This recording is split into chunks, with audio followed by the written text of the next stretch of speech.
پڑھ لا الہ الا اللہ، پڑھ لا الہ الا اللہ۔ حضرت عمر رضی اللہ عنہ کو ہر وقت اللہ کے سامنے پیشی کا ڈر رہتا تھا، یہ ان کی خصوصیت تھی۔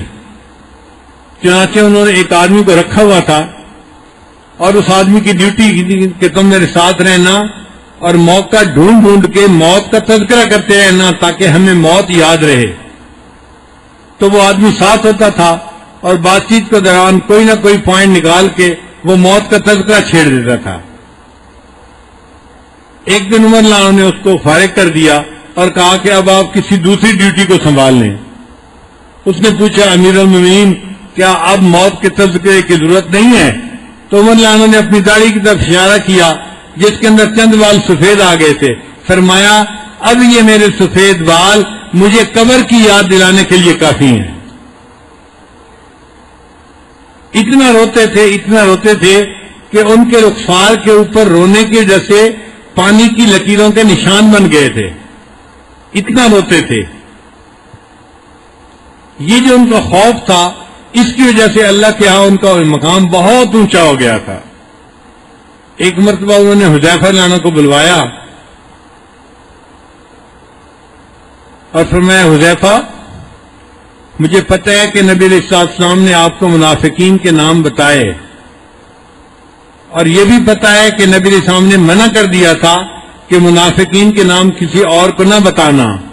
حذیفہ میں آپ سے منافقین کے نام نہیں پوچھتا، صرف اتنا بتا دے کہ کہیں عمر کا نام تو ان میں شامل نہیں ہے۔ آپ اندازہ لگائیے اتنا تقویٰ تھا، اتنی نیکی تھی، اتنی طبیعت کے اندر جو ہے وہ اللہ کے ہاں قبولیت تھی، اور پھر ڈر اتنا تھا کہ منافق ہونے کا شبہ ہوتا تھا۔ حذیفہ مجھے اتنا بتا دو کہ میرا نام تو شامل نہیں ہے۔ تو حذیفہ نے بتا دیا کہ نہیں، آپ کا نام اس میں شامل نہیں ہو سکتا۔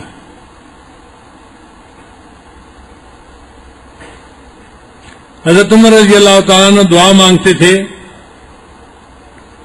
اے اللہ میرے باطن کو میرے ظاہر سے بہتر کر دے اور میرے باطن کو اللہ نیک بنا دے۔ اللہم اجعل سریرتی خیرا من علانیتی، میرے من کو میرے تن سے زیادہ بہتر کر دے اور میرے من کو اللہ نیکی تقوی والا بنا دے۔ اور اللہ تعالیٰ نے ان کو ایسی زندگی عطا فرمائی تھی۔ ایک مرتبہ سفر میں تھے تو رات کو کھلی جگہ کے اوپر سو گئے، تہجد کے وقت آنکھ کھلی تو عمر رضی اللہ عنہ نے آسمان کے اوپر چاند کو چمکتا ہوا دیکھا، 14ویں کا چاند چمک رہا تھا۔ جب عمر رضی اللہ عنہ کی نظر آسمان کے چاند پر پڑی تو ان کو مدینہ کا چاند یاد آ گیا، نبی اسلام کی یاد دل میں آ گئی۔ انہوں نے دعا مانگی، اللہم ارزقنی شہادتا فی سبیلک وجعل قبری فی بلد حبیبک، اے اللہ مجھے اپنے محبوب کے شہر میں شہادت عطا فرما اور ان کے شہر میں میری قبر بنا دیجیے۔ اپنے راستے میں شہادت عطا فرما اور محبوب کے شہر میں میری قبر بنا دیجیے۔ اللہ تعالیٰ نے عمر رضی اللہ عنہ کی دعا کو قبول کر لیا۔ چنانچہ ایک مرتبہ عمر رضی اللہ عنہ فجر کی نماز پڑھانا چاہتے تھے، ایک دشمن جو تھا وہ قریب تھا کہیں، اس نے عمر رضی اللہ عنہ کو چاقو کے وار کیے، خنجر اس کے ہاتھ میں تھا، اس نے عمر رضی اللہ عنہ کے اوپر چاقو کے وار کیے تو آپ زخمی ہو گئے اور گر پڑے۔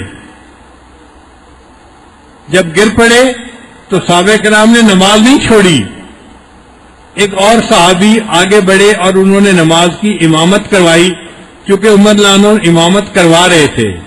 انہوں نے نماز کو کنٹینیو رکھا اور مختصر نماز پڑھا کے پھر نماز کے بعد عمر رضی اللہ عنہ کو اٹینڈ کیا۔ اس لیے شریعت کا یہ مسئلہ ہے کہ جب کوئی امام امامت کروانے لگے تو جو علماء ہوں ان کو امام کے فوراً پیچھے کھڑا ہونا چاہیے، تاکہ اگر امام کو کوئی مسئلہ پیش آ جائے، ہارٹ اٹیک ہو، کوئی اور معاملہ ہو، تو پیچھے والا بندہ مسلمانوں کی نماز کی قیادت کر سکے اور ان کی عبادت پوری ہو جائے۔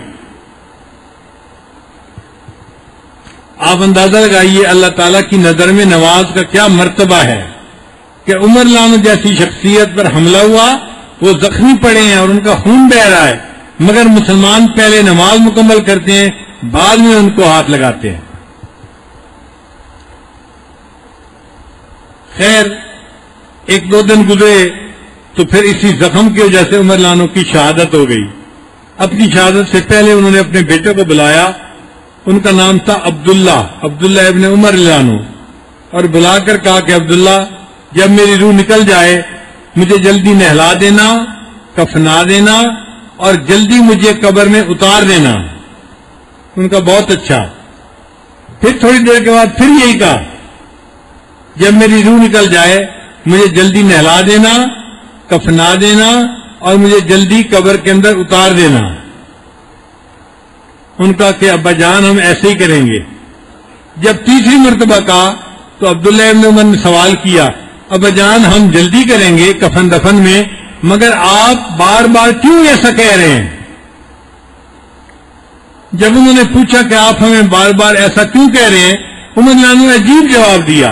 عمر لانو فرمایا بیٹا میں جلدی کے لیے اس لیے کہہ رہا ہوں اگر اللہ مجھ سے راضی ہوئے تو تم مجھے جلدی اللہ سے ملا دینا، اور اگر اللہ ناراض ہوئے تو جلدی میرا بوجھ اپنے کندھے سے نیچے اتار دینا۔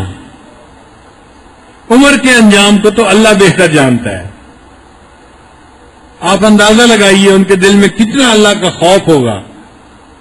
یہ وہ ہستیاں تھیں جنہوں نے نبی علیہ السلام کی زبان مبارکہ سے جنت کی بشارت پالی تھی، اس کے باوجود اتنا ڈرتے تھے۔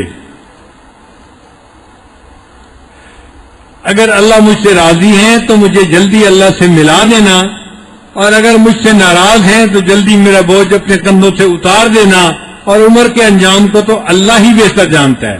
چنانچہ عمر لانو کے بارے میں چند اشعار ہیں۔ زمین مانگتے تھے نہ زر مانگتے تھے، پیغمبر خدا سے عمر مانگتے تھے۔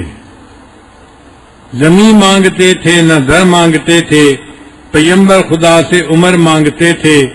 پہاڑوں پہ بھی خوف طاری ہو جس کا، زمین پر وہ ایسا بشر مانگتے تھے۔ کرے ساری دنیا پہ اپنا جو سایہ، وہ صحرا میں ایسا شجر مانگتے تھے۔ جو دنیا میں سارے سروں پر ہو بھاری، وہ ایک ایسا آزاد سر مانگتے تھے۔ جو فردوس میں سب سے ہو خوبصورت، عمر کے لیے ایسا گھر مانگتے تھے۔ جدا ہو نہ منزل سے پہلے جو ایسا، جدا ہو نہ منزل سے پہلے جو ایسا، وہ اپنے لیے ہم سفر مانگتے تھے۔ نبی اسلام نے اپنے لیے ایسا ہم سفر مانگا کہ جو ان سے زندگی میں کبھی جدا نہ ہو، اور حضرت عمر لانو اپنے نبی صلی اللہ علیہ وسلم سے زندگی میں کبھی جدا نہیں ہوئے۔